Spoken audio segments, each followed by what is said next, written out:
Good morning, everyone. Good morning, Bonte. Good morning, everyone, and welcome to day 13 of our 14-day Buddhist plan. Bonte, you'd like to lead us off with the five remembrances, please? Yes, thank you, Alan. Once again, you're going to hear the sound of the bell. Then I will recite the five remembrances.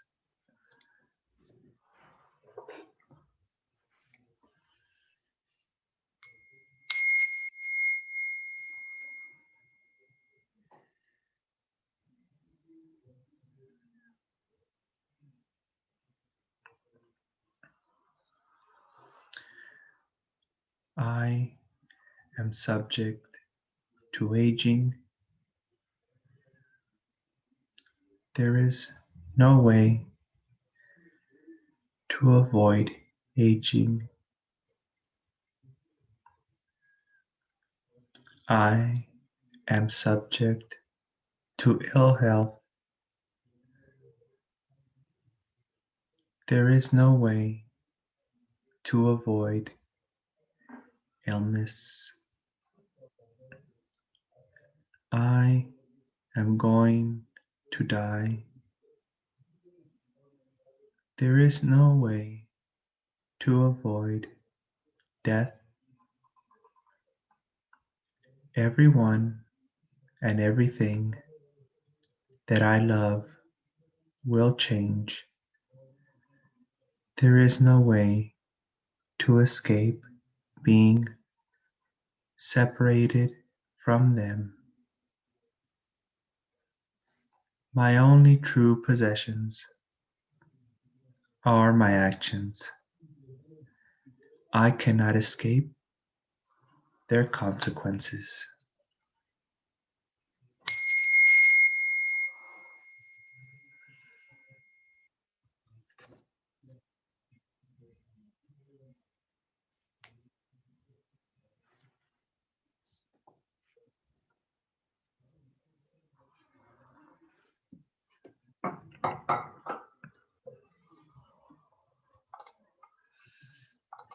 All right, Alan. All right, thank you. So today we're talking about the five remembrances. And as you all know, we've been doing the five remembrances ever since the beginning of this practice. And so there's a kind of a reason why it's coming closer to the end here. Now we're talking more about it in depth. Tomorrow marks the end of our 14-day plan, but it doesn't end your practice. So it's really important that we continue the five remembrances the entire time we're Buddhists. It's really important when we talk about that. So first, the scripture, and this is basically where the five remembrances come from. There, there are these five facts that one should reflect upon. Or excuse me, let me just start over again. There are these five facts that one should reflect on often, whether one is a woman or a man, lay or ordained. So the Buddha is saying this is for everyone. These five remembrances or five reflections are, just not for monastics or, not just for laypersons. They're for everyone who's a Buddhist. So what basically are these? We talked about that at the beginning of our practice. These are our way of confronting our fears, and our fears are basically what is chaining us here.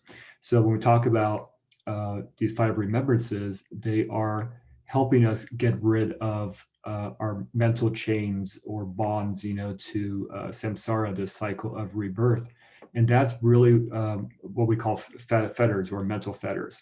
And so they're keeping us in the cycle of rebirth. And that's preventing us from realizing our true nature, which is nirvana. So this is why this practice is so important to us as Buddhists, but it's also rooted in what the Buddha also discovered, when he started his path. So as Bhante mentioned, several days ago, when we first started talking about this, that the first three of the five remembrances are what the Buddha saw, part of his four sights. So this is what spurred the Buddha to, before he was the Buddha, to actually, seek out the truth. And so we're kind of following in his footsteps every single day that we're doing this. We are also, reflecting upon what he saw so that we can also be spurred and, engage on this path. And so when we're, able to, drop these fetters, we're able to end our obsessions and thus, like these chains and bonds we have to samsara. So we're basically almost like the Buddha. We're taking kind of like, I mentioned in the planner, like a hammer, to these fears that we have. And that's really powerful for our walk on, the Eightfold Path. We're confronting them, and that's fearful. So when we're kind of thinking about this in our daily practice, as far as a 14-day plan, we should kind of like, today kind of reflect on a few things like what is causing us, discomfort when we talk about the five remembrances. A lot of these are very much in your face. They are very fearful. They're very fearful, like going to die, I'm going to get sick and stuff like that, and especially with the pandemic currently, that's fearful. Maybe you do have a sick family member, or you were sick at one time, or maybe gravely so, who knows? Um, and then what are you afraid of? Which of, or maybe all of, the five remembrances, like what makes you fearful of those? And that could also be part of your practice as well too. Oh, I'm fearful of, let's say, ill health. Okay, so you're understand what your primary fears, and we all have these fears. All that's why these five remembrances are there. If you look at the Buddha, before he was the Buddha, he was able to become the Buddha, right? So obviously he was very, determined in what he was doing. And here we are, just trying to muddle along, try to become, good Buddhists and go along the path. If he was shocked, by what he saw, just imagine us. And for us, it's sometimes so deep inside that we do not want to even recognize that fear, the original fear that's inside us.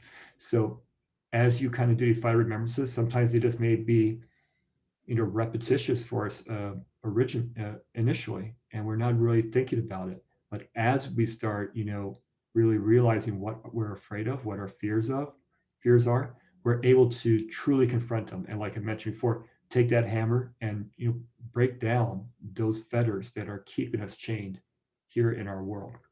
So um, that's going to be part of our practice. I would say, like I'm saying, we're going to be ending our 14-day plan tomorrow, our practice tomorrow, but this should continue on all the time. And it's, I think, a beautiful part of a daily practice as well.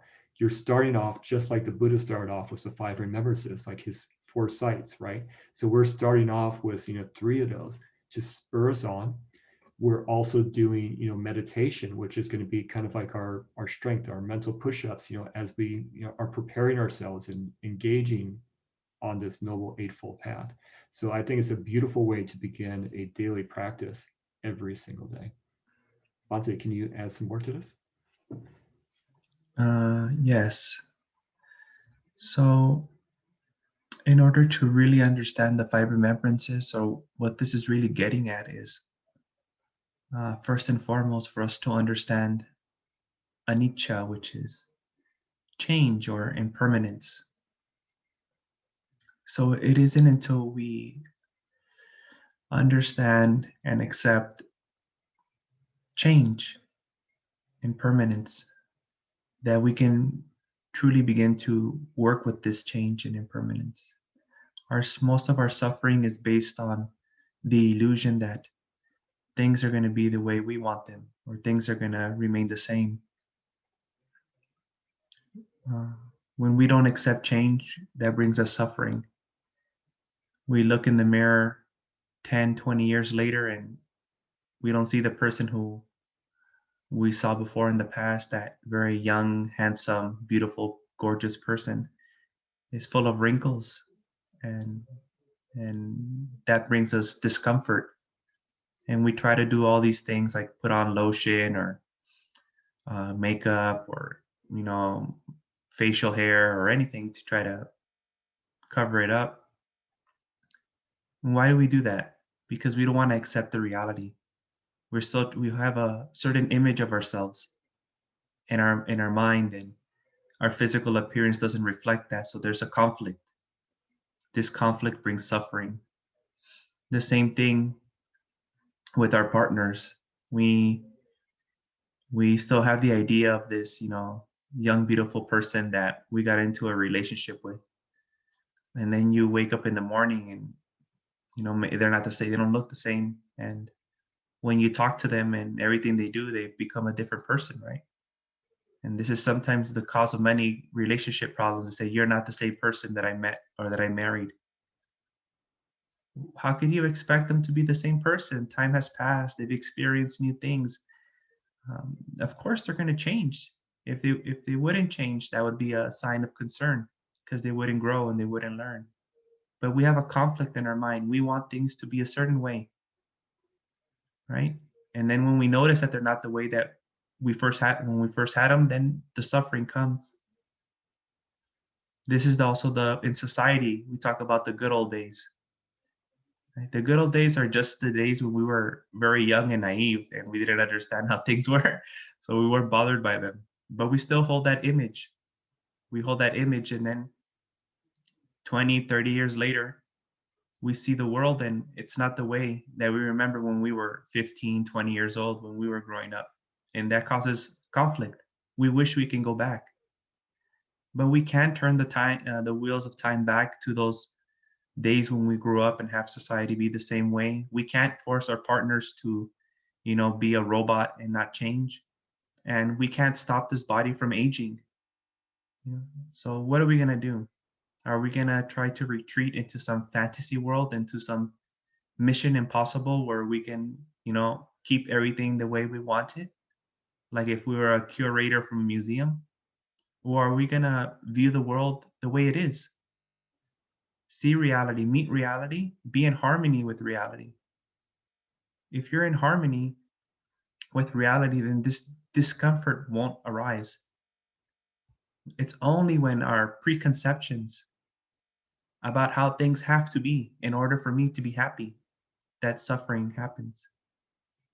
But when you accept change, when you accept uh, the ability not to predict things, the truth that everything is unstable, that things arise and cease, then the suffering is easier to deal with because there's no conflict in your mind. You already knew about this. You were preparing for this day. So this is really the key of the Five Remembrances. The Five Remembrances are not to get stuck on being old or getting sick or dying, some morbid pessimistic practice. But these are the highlights. These are the things that people find difficult to accept, that change, or losing your family members and things that you hold dear. These are the things we need to work with. We need to accept this. The sooner we accept this, the freer we can be, letting go, right, of the fetters of attachments, letting go of the attachments to our preconceptions. That's difficult. Since the moment that we wake up, we expect our coffee to taste a certain way. We expect our car to turn on. We expect our phone to work, that we have internet. We expect that our boss and coworkers are going to be a certain way. But that's not reality. That's just your hopes and dreams that, there'll be some safety for you because safety makes us feel comfortable. But that's not the way things are. At any moment, any one of millions of things that are part of your life can go away. And that's not a bad thing. That's just the way things are. It's not bad that we get sick and get old and die. That's part of nature. That's the way things are. If everyone lived forever, we probably wouldn't have been born because there wouldn't have been any space for us here, right? And think about all the fighting for resources that would happen then. It's ridiculous. It wouldn't make any sense, and life would lose sort of its kind of value, right? If everything is there forever, no, there would be no initiative to do anything now. Things would just be always pushed back towards some other. Oh, it's going to be there. Oh, they'll be there. We even do that now with our short 60-year life, right? Oh, I'll go visit my parents next year. Oh, I'll get my degree next year. And we live such a short life. If we live forever, nothing would get done. We would never visit anyone.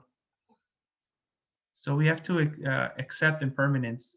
the sides that we don't like and the sides that we like, and all the possibilities. I mean, I could talk about impermanence, I think, for more than an hour easily, but I just kind of wanted, to give you a broader perspective of why we're reflecting on this, because for most of us that didn't grow up in a Buddhist culture, it's very counterintuitive, and it brings aversion to us. We don't like it. We try to hide from it, but no matter who you are or where you're at, you can't hide from change. You can't go to the moon or Mars or to escape aging, sickness, and death. They're going to happen no matter where you go or who you are or how much money or how much fame or how smart you are. Uh, you can probably maybe slow down some of the effects, but eventually, the Grim Reaper is going to catch you. There's no way to get around it. So I just kind of wanted to let you know about that. That's the whole point of this. We have to be able to practice the teachings of the Buddha skillfully and not unskillfully. If we notice that the five remembrances are, bringing us into this downward spiral, that means that we're practicing them unskillfully, right? So instead of using the hammer to hammer in nails, we're using the hammer to try to hammer in a screw. And that's a problem, right? So the tool was designed for a certain thing, and if you're using it for something else, then or it's causing problems in what you're using, then you're not using it properly. So we have to be aware of the skillfulness of applying these tools in the broader context of the teachings of the Buddha. But Okay. Bante, I like that you talked about impermanence with that. I think that's absolutely critical to this. If we look at the Buddha's life, he was sheltered when he was a prince, and his death what his father wanted. He did not want him to see impermanence. He didn't want him to see like people getting sick or dying.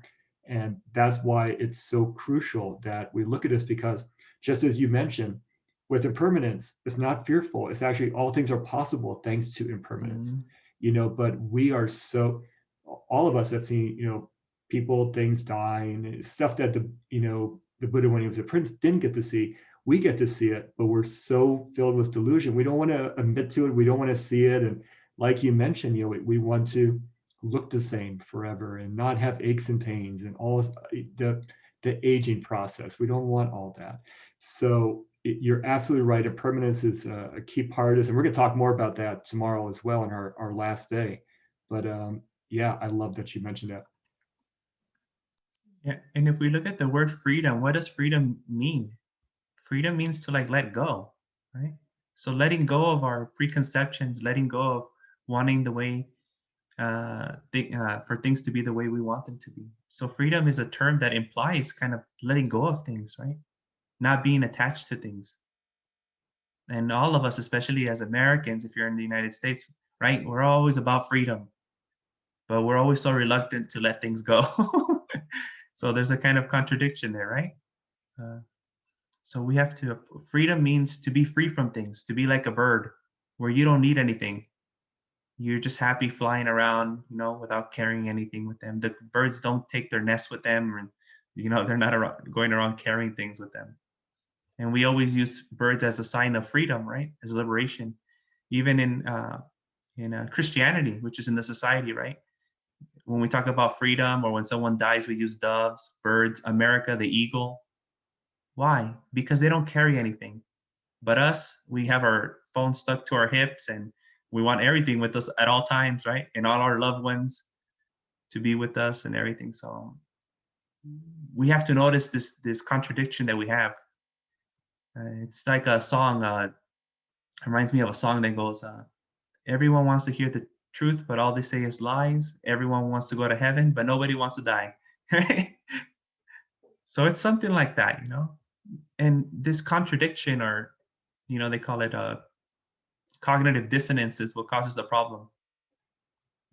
There's two things going on and they don't match up. So of course, right? It's like when you're a little kid and you try to put the square block into the circle opening, right? It's just not, you're gonna have a hard time and you're not gonna be happy. So reality, is a certain form, impermanent. And if you try to stick a permanent shape into it, it's not gonna work. You're gonna be like that kid who gets frustrated playing with the shapes. So no, we have to use the impermanent, symbolic block to put into the impermanent hole so we can have a good time playing with these toys. So I think it's time for the meditation now. So we're going to do breathing meditation today and really focus on the change in the breath, right? The breath is a sign of impermanence, right? You breathe in and you breathe out. You breathe in and you breathe out. If you would only breathe in, that would be going against the nature of the body and it would cause pain. Just breathe in and don't breathe out, right? You're going to, within a couple seconds, you're going to feel distress. Also, when you breathe out without breathing in, if you just hold the out breath, you'd also feel distress. So we have to be in harmony. That means we have to keep breathing in and breathing out. So really watch the nature of change, of impermanence, of how you breathe in and breathe out. Notice this change, this transience, this process, and come to terms with it. Be all right, okay, just like this breath, everything else has to change.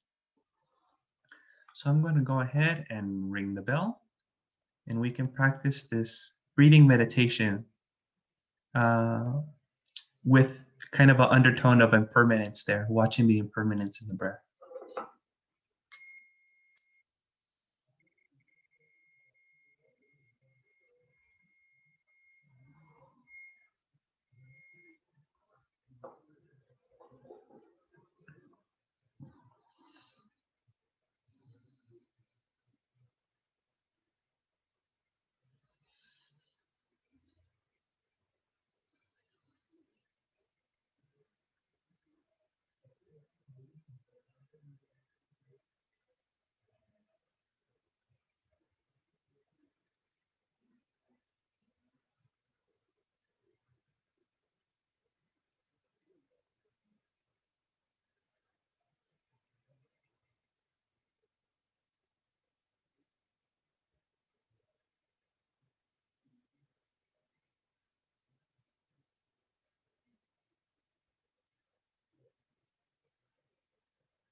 Now that your mind is calm, body is relaxed, you can bless yourself with your calm mind. Also, by the power of this harmonious action, may you be free from immature company, and may you always have good companions until you realize nirvana.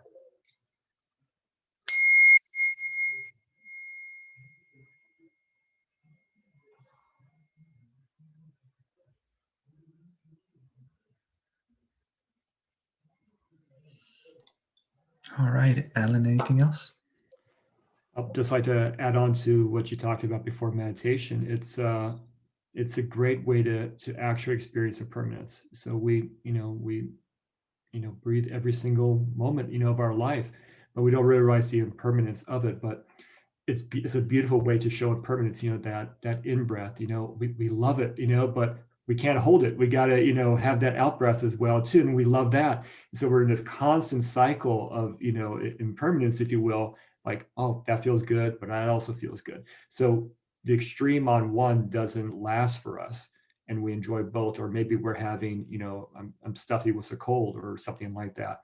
That's impermanent as well too, and be able to breathe well again. So uh, paying attention to the breath is a great way to experience impermanence, and why we should like impermanence as well. Yeah, thank you for adding that, Alan. Okay, everyone, so may you be well, happy, comfortable, and peaceful. And see you tomorrow for the last day of the 14 days. Goodbye. Bye.